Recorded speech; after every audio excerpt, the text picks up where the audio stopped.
Olá, seja bem-vindo à série Desafios da Identidade Adventista. Esta série busca refletir sobre como a identidade religiosa adventista se constrói e quais os perigos atuais que ameaçam sua desconstrução. Iremos fazer uma viagem ao passado em busca de nossas origens. Aprenderemos sobre como a formação do movimento adventista impactou milhares de pessoas, começando com o movimento milerita, depois sabatista e, finalmente, adventista do sétimo dia. Nossa série contará com 10 episódios. Neles, iremos refletir sobre os eventos históricos e o desenvolvimento doutrinário que moldaram a identidade da Igreja Adventista do sétimo dia. Nosso objetivo é encontrar resposta para uma pergunta bem objetiva: o que é ser adventista do sétimo dia? A Igreja Adventista do sétimo dia hoje é uma das maiores denominações cristãs do mundo,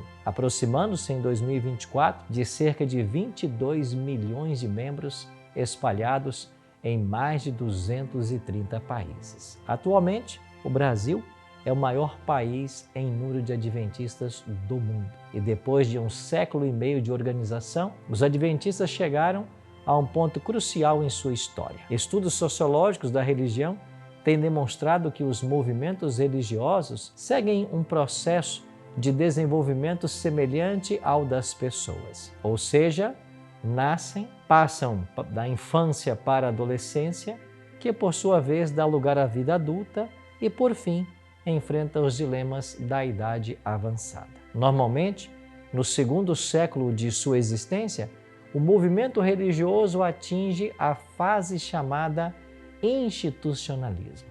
Nessa fase, o formalismo exaure a vitalidade do grupo, a liderança se torna burocrática, deixa de conservar os distintivos que ajudaram a trazer o grupo à existência, as plataformas doutrinárias tornam-se vulneráveis relíquias do passado, os sermões tratam de tópicos sociais em lugar das doutrinas bíblicas e o conflito com o mundo exterior é substituído pela completa tolerância. Este seria o último estágio antes da desintegração ou fragmentação do movimento. Assim aconteceu com a igreja cristã primitiva. Com o movimento da Reforma Protestante, a história se repetiu no movimento de santidade do metodismo e hoje se percebe o mesmo com o adventismo. Somam-se a ameaça do institucionalismo, as fortes influências da cultura secular, o pós-modernismo, com sua negação de uma verdade absoluta, as ondas do movimento ecumênico e o crescente pluralismo religioso. Nesse panorama, muitas igrejas estão abandonando suas raízes históricas e, consequentemente, negociando seus princípios. E esse conjunto de fatores conduz as pessoas ao extremo do exclusivismo ou do pluralismo religioso e à busca de uma experiência religiosa fora dos padrões religiosos, o que configura a perda da identidade denominacional. A perda desta identidade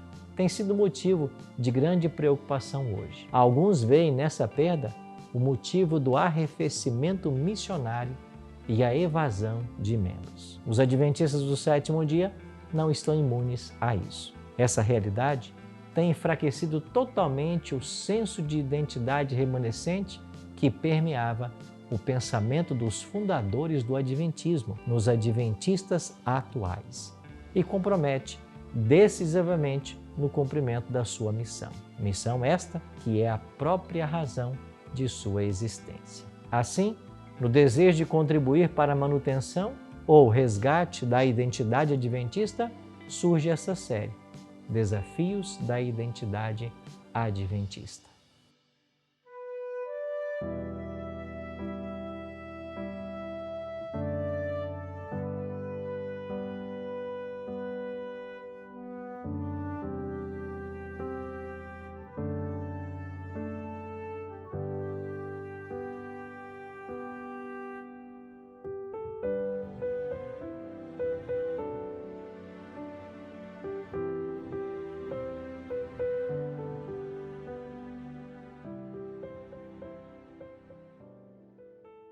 Em nosso primeiro tema da série, vamos aprender mais sobre a preciosa promessa da volta de Jesus. Como disse o apóstolo Paulo em sua carta a Tito, no capítulo 2, verso 13, esta é a bendita esperança de todo crente. Jesus voltará em glória e majestade. Essa tem sido a bem-aventurada, feliz esperança dos crentes ao longo dos milênios. Enoque, o sétimo depois de Adão, já aguardava esse evento. Em Judas 1, verso 14, nós lemos sua profecia. Vejam, o Senhor vem com milhares de seus santos.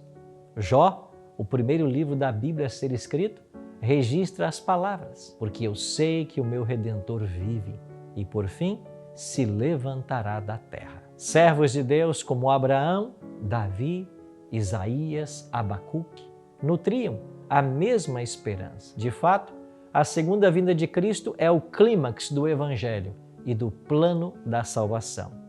Esse glorioso acontecimento é mencionado 300 vezes no Novo Testamento e mais de 1.500 vezes em toda a Bíblia. Toda a informação foi dada para que não restasse dúvidas sobre a importância e proximidade do evento.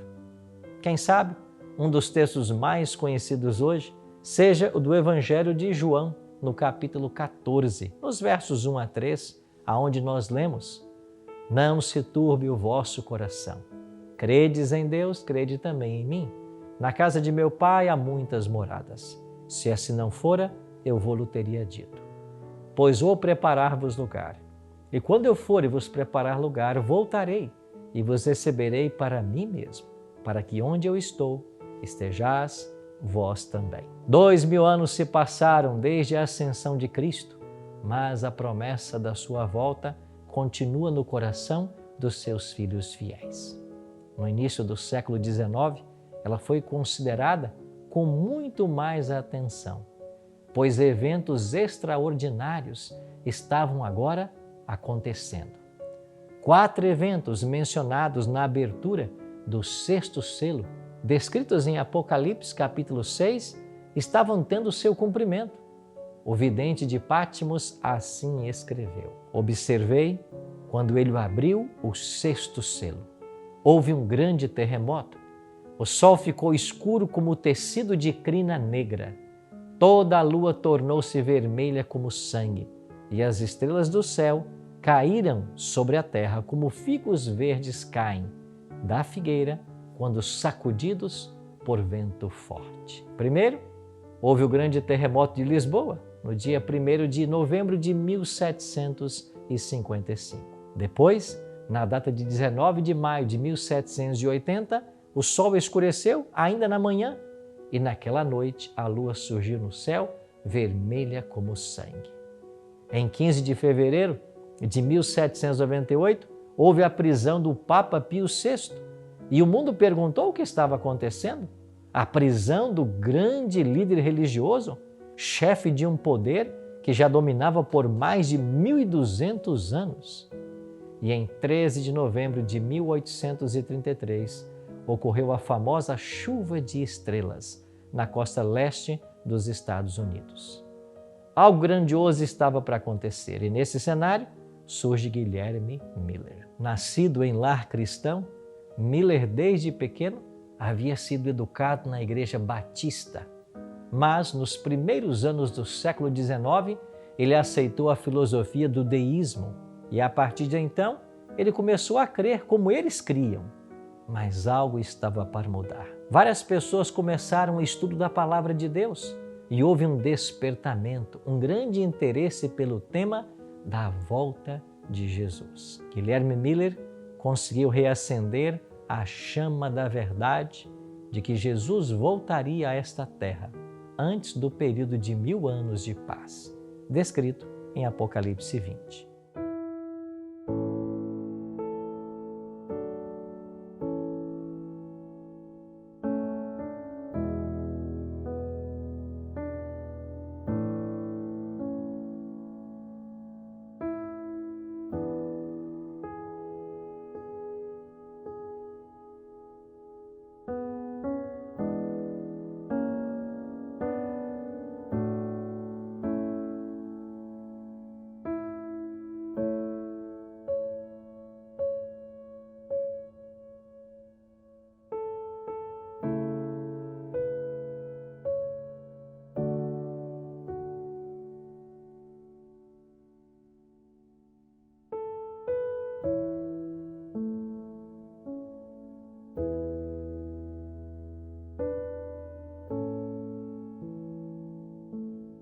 Isso contrariava o pensamento predominante de que a civilização chegaria a um apogeu, haveria 1000 anos de paz e então Jesus voltaria.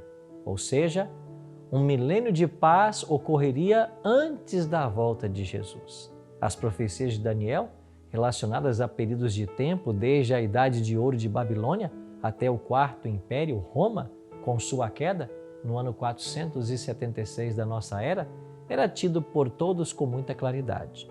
Porém, o período que separava o Quarto Império, Roma, até a volta de Cristo, ainda era obscuro no estudo das profecias. Em Daniel, no capítulo 12, versículo 4, o anjo disse assim para Daniel: Tu, porém, Daniel, encerra as palavras e sela o livro até o tempo do fim. Muitos o esquadrinharão e o saber se multiplicará. Essa profecia cumpriu-se literalmente. Piedosos estudantes da Palavra de Deus começaram a buscar o significado desse momento profético que eles estavam vivendo. E entre eles estava Guilherme Miller. Mas Guilherme Miller não foi o primeiro a estudar as profecias de Daniel. Antes que Miller chegasse às suas conclusões no livro de Daniel, já haviam outras pessoas que haviam estudado o livro e chegado às mesmas conclusões. Ainda na Idade Média, temos o exemplo de Joaquim de Fiore, ou Joaquim Flores.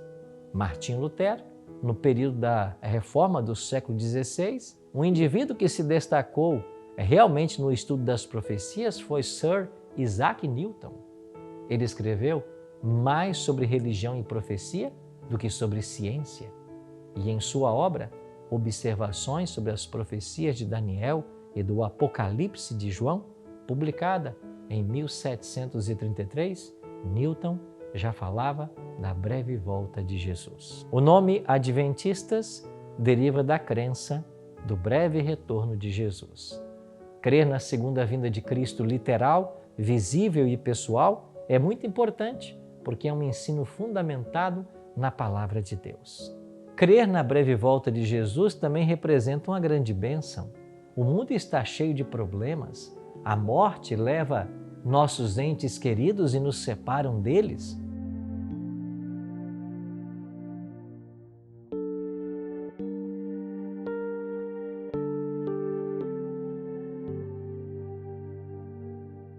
Mas a volta de Cristo vai restaurar nosso mundo. Seremos transformados fisicamente, ou seja, glorificados, e todos os defeitos e consequências do pecado desaparecerão para todos sempre. Tanto o apóstolo Pedro como o próprio Jesus Cristo nos advertem de que a vinda do Senhor será como um ladrão, ou seja, na hora em que não se espera. Ninguém julga estar isento do perigo de ser apanhado de surpresa. Só existe uma saída: estar pronto. E isso só acontecerá quando a volta de Jesus for a grande prioridade da nossa vida. Quanto tempo você tem dedicado ao preparo para esse evento? Em sua escala de valores, em que lugar está o reino de Deus? Nas 24 horas que Deus dá cada dia, quanto tempo você tem reservado para a leitura da Bíblia e para a oração? As respostas a essas perguntas ajudarão você a conhecer suas prioridades.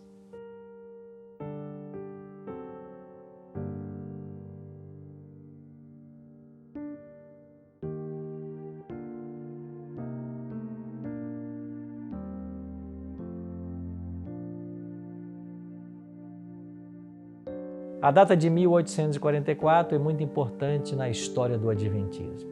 Isso porque Guilherme Miller pregava que Jesus voltaria à Terra entre os anos de 1843 e 1844.